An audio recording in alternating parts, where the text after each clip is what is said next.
He didn't say a word. Not at first. He just stepped out of his car in the same calm, controlled way he did everything with intention. The street was quiet. No crowd. No camera phones. Just the distant hum of a government building behind him and the sharp voice of a patrol officer slicing through the air like a warning shot. On your knees. Now. It came out fast, rehearsed, like muscle memory. The man blinked, unsure if he was hearing it correctly. He was wearing a charcoal dress shirt, no jacket, slacks not the kind of outfit you'd associate with any danger. But to them, he was already suspicious. Black man, nice car, no explanation needed.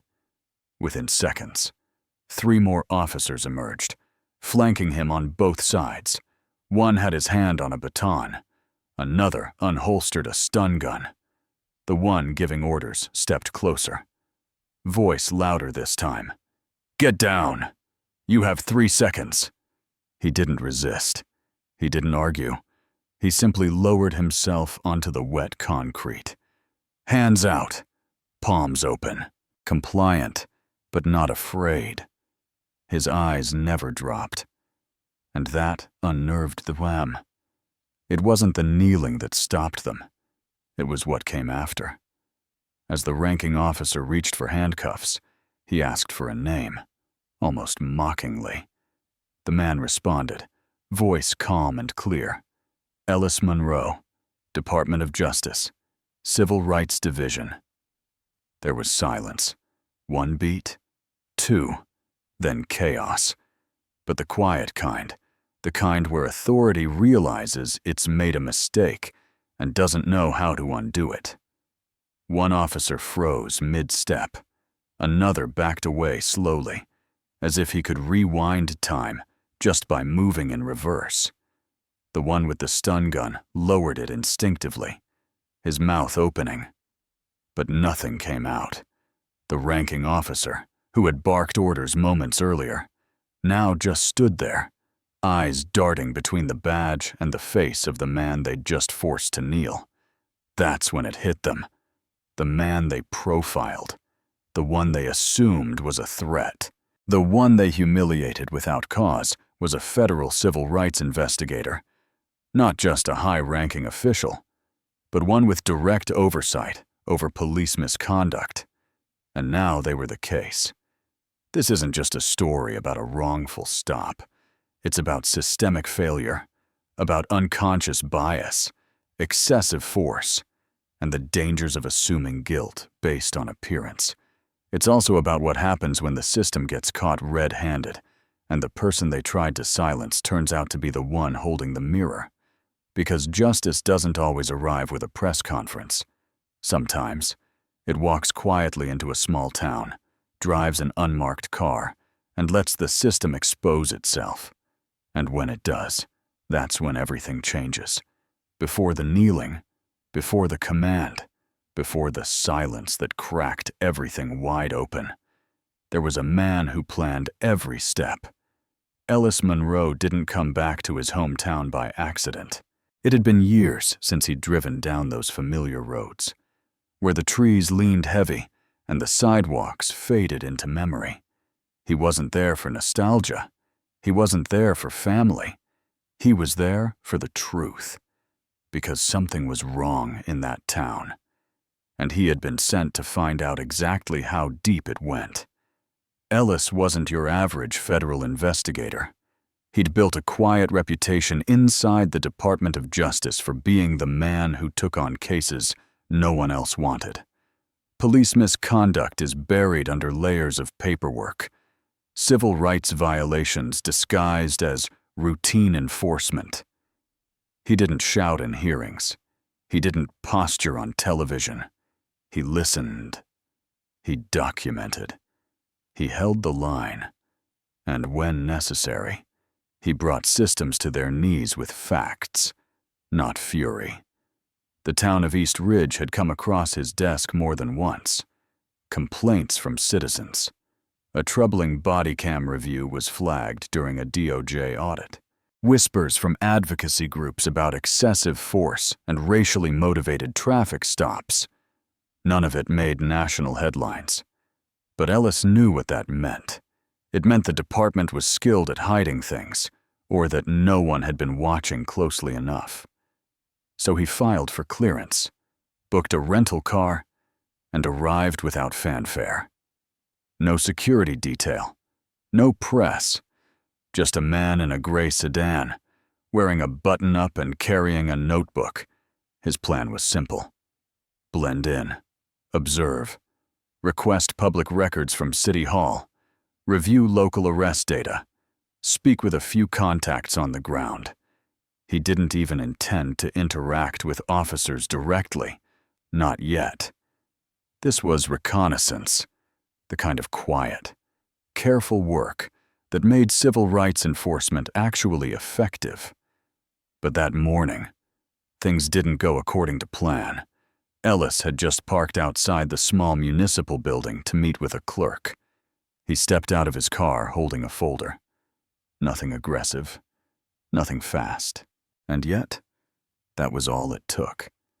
A passing patrol car slowed, then stopped.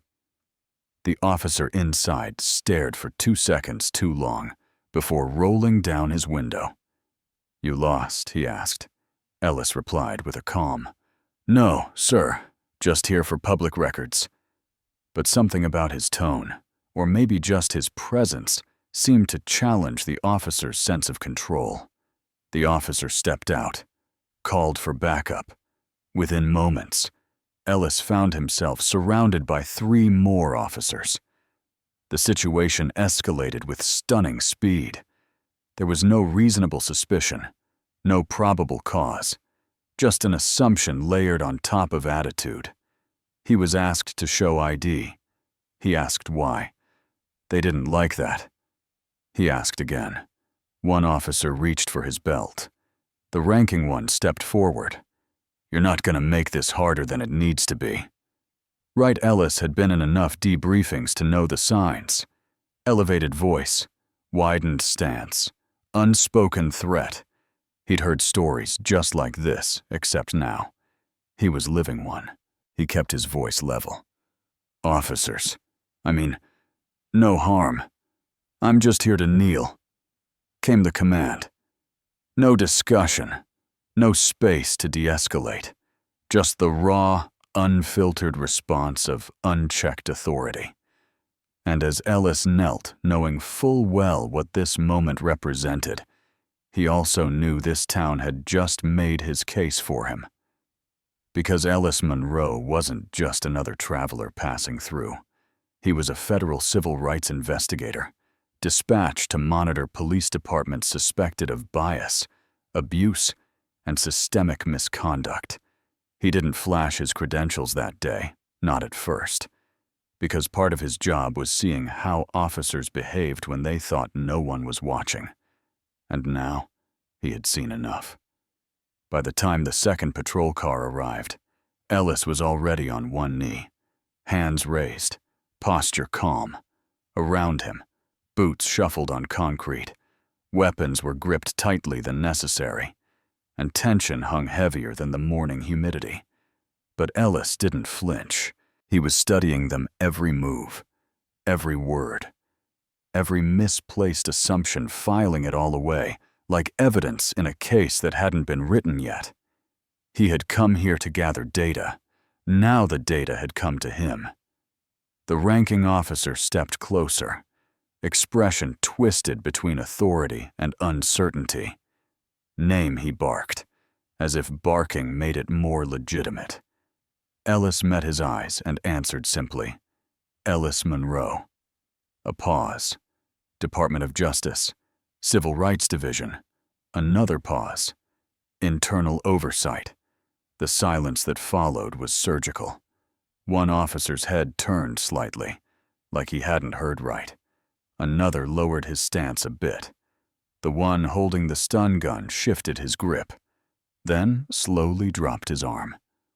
But it was the ranking officer's face that said everything. He froze, jaw locked, mind racing. That name wasn't unfamiliar. Monroe had been listed on a memo 2 weeks ago. DOJ oversight, civil rights enforcement. They were warned someone might come. Just not like this. Not quietly. Not on foot. Not unannounced. Not in broad daylight on Main Street, with half the department watching. The officer took a slow breath, then muttered, "Do you have identification?" Sir Ellis reached calmly into his inner pocket, produced a leather badge case, and flipped it open. DOJ seal. Clear as day. Silence again. One of the younger officers stepped back completely. Another cursed under his breath. The one who had issued the kneeling command looked like he was trying not to be sick. They had just profiled a federal civil rights investigator. Within minutes, radios were alive with static. Someone called in a possible DOJ contact, while another asked dispatch for confirmation on oversight personnel. The voice from the other end came quickly, yes. Confirmed DOJ. You need to stand down immediately. That was the pivot. In an instant, the energy shifted. No one moved to help Ellis to his feet, but no one dared say another word. One officer opened the door to Ellis's car, as if trying to make amends. Another tried to offer back his folder. Ellis didn't reach for it. He stood on his own, slowly, dusted off his slacks, and let the moment sit heavy between them. He hadn't said anything threatening. He hadn't raised his voice. And yet, his presence now towered over them. Because they knew. They had just handed a federal investigator undeniable proof. Proof of unlawful stop, of racial profiling, of excessive show of force with no probable cause. The same misconduct patterns Ellis had been sent to uncover had now unfolded, in full, against him. But he said nothing. Not yet. Instead, he walked past them, calm and silent, back toward the municipal building like nothing had happened. His meeting with the clerk would still take place. His investigation would still continue. But the story had already changed. It was no longer about whispers, no longer about anonymous complaints. It was about what had just happened on the record, in plain sight, with multiple witnesses and one very big mistake. And while the officers tried to regroup, a bystander across the street, unnoticed until then, stood still, phone in hand, recording. The footage wouldn't take long to surface.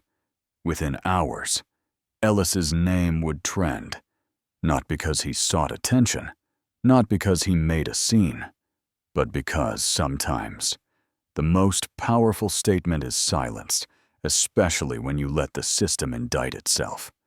And as the clip made its way online, as headlines began to shift from incident to potential civil rights violation, one thing was clear: this small-town police department had just become the center of a federal investigation. And Ellis Monroe wasn't just a witness. He was the one holding the pen. Within 24 hours, the footage made its way to the internet. It was short, less than a minute, just long enough to show a black man in a dress shirt being ordered to his knees by multiple officers. The moment he uttered his name, Ellis Monroe, the mood in the clip shifted, visibly, audibly. Viewers could hear the hesitation in the officers' voices, the silence, the stuttered radio call. It wasn't just a mistake, it was a moment of realization. And the public caught it all. Hashtags flooded social media. Kneel for justice. DOJ was watching. Wrong man, right town. But the town of East Ridge didn't want attention. They tried to frame it as a miscommunication. The mayor gave a vague statement about respecting the role of federal partners. The police chief claimed the officers acted out of an abundance of caution. But no one was buying it. Ellis said nothing to the press. He didn't need to. The video and the silence that followed it spoke louder than any statement could. Civil rights organizations began calling for an independent review. Journalists from national outlets started showing up at City Hall, and every single article had the same image: Ellis, calmly kneeling, surrounded by armed men who had no idea who they were dealing with. This wasn't about one incident anymore. It was about what that incident exposed. And the more the town tried to bury it, the more oxygen they gave it. 3 days after the event, the Department of Justice released a rare, direct announcement. A federal civil rights investigation had been opened into the East Ridge Police Department. The language was sharp. They would be examining patterns of unconstitutional policing, including but not limited to excessive force, racial profiling, and unlawful detainment. It wasn't just Ellis, now it was the full weight of the Justice Department behind him. News coverage exploded. Former DOJ officials commented on the unprecedented nature of an investigator becoming the subject of a case he was assigned to monitor. Legal analysts broke down what could happen next: consent decrees, federal oversight, disciplinary actions, and potentially criminal charges. The public tuned in, lawmakers weighed in, activists rallied. This wasn't some forgotten town anymore. It was the front line of police accountability. And still, Ellis remained silent, not because he was afraid, but because he was working, quietly, methodically, legally. His job wasn't to be a headline. His job was to make sure the system that failed would be forced to face itself, and the investigation he now led, was about to get deeper than anyone expected. As Ellis and his team reviewed body cam footage, dispatch records, and internal reports, something emerged. Not just one instance, not two, but dozens. Dozens of traffic stops marked verbal warning that included no audio. Dozens of use of force incidents involving black drivers were labeled non-compliant with no video evidence to support the claim. There were patterns. Same officers, same neighborhoods, same vague justifications. And one case, in particular, stood out: a 17-year-old black teenager pulled over, allegedly for failing to signal, who ended up in the ER with a fractured wrist. The report claimed he tried to run, but Ellis found footage that had never been uploaded to the public server. It showed the teen standing still, hands raised, before being slammed against the hood. The file had been renamed, moved, buried. This changed everything. Now, the investigation wasn't just about bias. It was about obstruction, about falsifying records, about a department willing to rewrite reality to protect itself. Ellis compiled a sealed addendum to the case. It included names, timelines, and cross-referenced dispatch logs with missing footage entries. He didn't rush to charge anyone. He followed the process. He documented. He preserved the chain of evidence, because justice that lasts isn't loud, it's airtight. Eventually, it was unavoidable. A public hearing was held.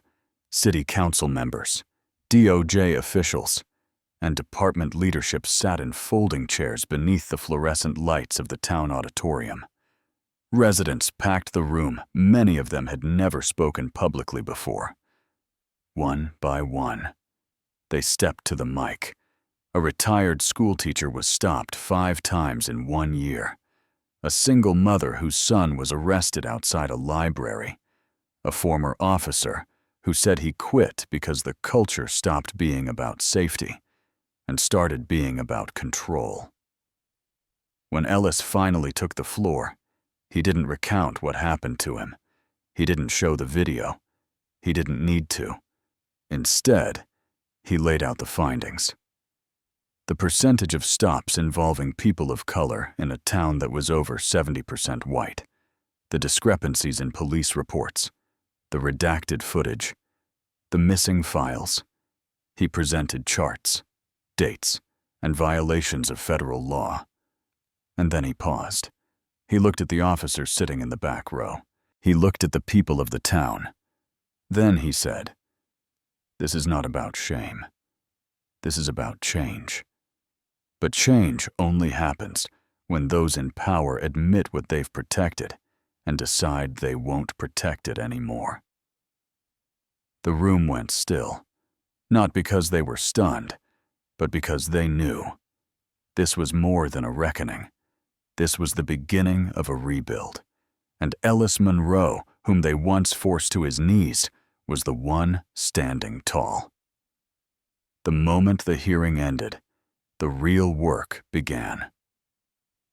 Most people assumed Ellis Monroe would disappear back into the Capitol, write his report, send it up the chain, and leave the consequences to politics. But they underestimated him. Ellis wasn't just investigating a department, he was dissecting a structure. And he wasn't done, not even close. What few realized is that Ellis had filed a sealed Section 14141 petition, a legal mechanism under federal civil rights law that allows the DOJ to sue local law enforcement agencies for patterns or practices of unconstitutional behavior. It was rare, hard to pull off, and even harder to win. But Ellis had done it before, and this time, he had the clearest evidence of his career. He'd seen it, lived it, and captured it in real time. And now, he was using that very moment, not for revenge, but as the legal wedge that would force the town to finally confront itself. The mayor tried to get ahead of the damage by calling a press conference. He promised new training programs, community liaisons, and a thorough internal review. But Ellis knew the game. These weren't solutions. They were shields. Preemptive apologies are meant to dodge real consequences. He responded not with a soundbite, but with subpoenas. Federal oversight would not be optional. A consent decree was coming. And this time, the DOJ was drafting the terms. Ellis and his team returned to East Ridge the following week, not in suits and silence, but in full view. Their arrival wasn't symbolic. It was strategic. They moved into a temporary office on the second floor of the courthouse. A printed sign on the door read Department of Justice, Civil Rights Enforcement, East Ridge Unit. Every local officer knew what that meant. Every town official had to walk past it. No one could pretend it wasn't happening anymore. The investigation deepened. Officers were placed on administrative leave. An external audit was ordered for all arrests involving obstruction, resisting, or failure to comply terms Ellis had seen weaponized far too often in cities just like this one. For the first time, data transparency wasn't a request, it was a federal demand. And then came the civil rights lawsuits. Ellis's DOJ division offered support to affected families, connecting them with legal aid and civil rights lawyers to pursue damages through Section 1983 litigation. One case stood out: the 18-year-old boy who had been injured during a traffic stop, now suing for excessive force and violation of his Fourth Amendment rights. That case would soon appear in headlines across the nation. But Ellis didn't just want justice for the victims. He wanted reform that would outlast memory. He worked with state legislators to propose a bill requiring third-party investigations into any use of force incident that resulted in hospitalization or death. The bill was later adopted in 3 neighboring counties.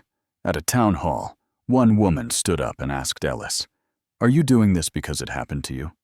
He paused, then answered, "No, I'm doing this because it keeps happening to people who don't get to answer back." That became the turning point. Community leaders, many of whom had stayed silent for years, began to speak. Some admitted fear, others admitted guilt, a few shame, but all of them said the same thing: they never believed anyone would come. They never thought federal civil rights enforcement would reach their town. And yet, here it was, in the form of a man they had once forced to his knees. The East Ridge Police Department was placed under a 5-year consent decree. A court-appointed monitor was brought in. Every officer would now wear body cameras, with footage reviewed weekly by an independent oversight board. Disciplinary records would be made public. Any use of force would trigger an automatic external review. And most importantly, Ellis negotiated a clause requiring cultural and implicit bias training facilitated by civil rights educators, not internal HR. But the twist didn't end there.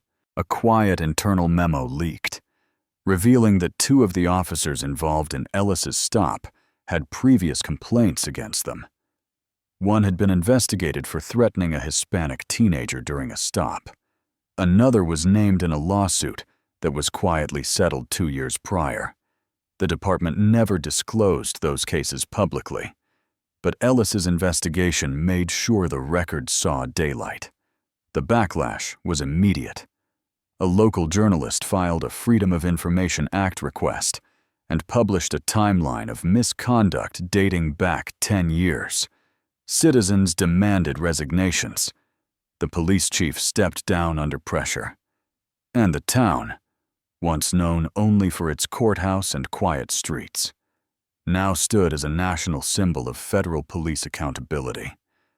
Ellis never gloated. He never raised his voice, but his presence was a force calm, relentless, unshakable. And when asked later why he didn't identify himself before being forced to kneel, he said something that would later be quoted in law schools and documentaries alike. Because I needed to know what happens when justice isn't watching. That's the only way to know if it ever truly exists. That line became the centerpiece of a civil rights documentary aired nationwide. It sparked a new debate not just about policing, but about structural power, the fear of being invisible, and the cost of letting systems operate without scrutiny. What Ellis did wasn't dramatic. It was methodical, strategic. He didn't riot. He didn't shout. He built a case so strong, so undeniable, that not even the most hardened defenders of the status quo could stand against it. And the town that once looked at him with suspicion would one day thank him for saving them from themselves. But he never returned for applause. The moment the decree was signed, the monitors in place, and the lawsuits filed, Ellis quietly packed up his notes, shook the hands of 2 community leaders, and drove back out of East Ridge the same way he came in. No escort, no lights, just one man and his silence carrying the weight of justice like he always had steady, unseen, and unstoppable. Because in a system built to look the other way, the most powerful retaliation is refusing to let it. Ellis never went back to East Ridge, not because he was bitter or afraid or unfinished, but because his job there was done. The town had learned its lesson. The officers had faced consequences. The system had been cracked open, inspected, and reshaped under the pressure of undeniable truth. But what lingered wasn't just the reforms or the court orders. It was the silence that followed his name. The moment when men in uniform realized they had misjudged the wrong man, and for a single, unforgettable beat, they saw themselves through the eyes of accountability. That image of a federal civil rights investigator forced to his knees by local police became a symbol, not just of abuse, but of exposure. It echoed beyond one town, It forced cities across the country to ask uncomfortable questions. Who are we stopping? Why, what do we assume when we see black skin and a nice car? And more importantly, what happens when the person you wrong is the one in charge of holding you accountable? In a rare interview later, Ellis said, "People think the worst part was being forced to kneel, but I've seen worse. The real tragedy is how routine it was. They didn't hesitate. They didn't verify. They just assumed. And they were willing to humiliate me in public to satisfy that assumption. That's what needs to change, not just policies, but instincts. And change did come. Slowly. Quietly. But it came." Other cities began to examine their stop and frisk data more closely. Civilian oversight boards grew teeth. DOJ oversight expanded into departments that had long gone unchecked. Local leaders invited legal scholars and activists to reshape how police interact with the communities they serve. Body camera footage became not just a tool, but a record of accountability. And every time someone asked, "How did this all start?" the answer was the same. They made Ellis Monroe kneel. But Ellis never claimed to be the center of the story. He never called himself a hero. What he did was more powerful. He modeled what restraint under fire looks like, what justice without vengeance feels like. He didn't retaliate by filing a personal lawsuit. He didn't seek viral fame. Instead, he forced an entire system to answer not just for how it treated him, but how it had treated hundreds before him who didn't have a badge, a title, or a voice. That is the core of civil rights work. Not reacting with rage, but rebuilding with reason. Not using power to punish, but to expose. Ellis reminded the nation that justice is not what happens when a case goes viral. It's what happens when we refuse to look away once it does. And for the people of East Ridge, he left something behind, not a monument, not a headline, but a structure, a monitored department, a changed culture, a second chance. In the end, the image the world remembers isn't Ellis Monroe kneeling, it's Ellis Monroe rising. Rising without shouting. Rising without fighting back. Rising not because the law protected him in that moment, but because he made sure the law would protect those who came after. Justice didn't end on that street. It began there. And now, the real question is, when the next Ellis Monroe walks through your town, will you recognize him before you reach for your badge? Because the next time, someone will be watching.